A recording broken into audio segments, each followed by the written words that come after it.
Om Shanti everyone. आप सबको रक्षाबंधन की हार्दिक शुभकामनाएं। आइए जानते हैं कि रक्षाबंधन का गहरा आध्यात्मिक रहस्य क्या है। क्या आप जानते हैं कि इस राखी का असली अर्थ क्या है और क्यों ये राखी हाथों पर कलाइयों पर बांधी जाती है। शिव पिता परमात्मा ने खुद आकर हमें बताया है कि रक्षाबंधन सिर्फ भाई की कलाई पर राखी बांधना नहीं होता है, बल्कि इसका वास्तविक और आध्यात्मिक अर्थ कुछ और है। रक्षाबंधन का आध्यात्मिक और वास्तविक अर्थ होता है कि हमारे आत्मा के अंदर जो 5 विकार हैं, हमें शिव पिता परमात्मा से अपनी आत्मा को जोड़ना है और इन 5 विकारों से अपनी आत्मा की रक्षा करनी है। शिव पिता परमात्मा ने हमें यह बताया है कि हम कैसे इन विकारों से अपनी आत्मा की रक्षा कर सकते हैं और अपनी आत्मा को शुद्ध, पावन और पवित्र बना सकते हैं।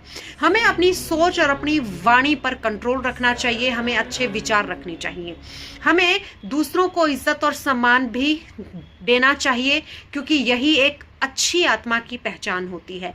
हमें हर तरीके से, हर परिस्थिति में शिव पिता परमात्मा से योग लगाना चाहिए और अपने जीवन की सारी उलझनें उन्हें बतानी चाहिए।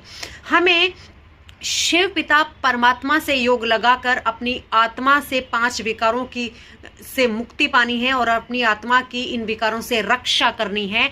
इसी को हम बोलते हैं रक्षा बंधन, यानी रक्षा का बंधन, यानी अपनी आत्मा से 5 विकारों की रक्षा करना और शिव पिता परमात्मा से बंधन बांधना कि आप हमेशा हमारा मार्गदर्शन कीजिए और शिव पिता परमात्मा के मार्गदर्शन में शिव पिता परमात्मा से योग लगाकर अपनी आत्मा से इन विकारों की रक्षा करना और अपनी आत्मा को शुद्ध, पावन और पवित्र बनाना, यही होता है रक्षाबंधन का गहरा आध्यात्मिक रहस्य और रक्षाबंधन का वास्तविक अर्थ। ओम शांति।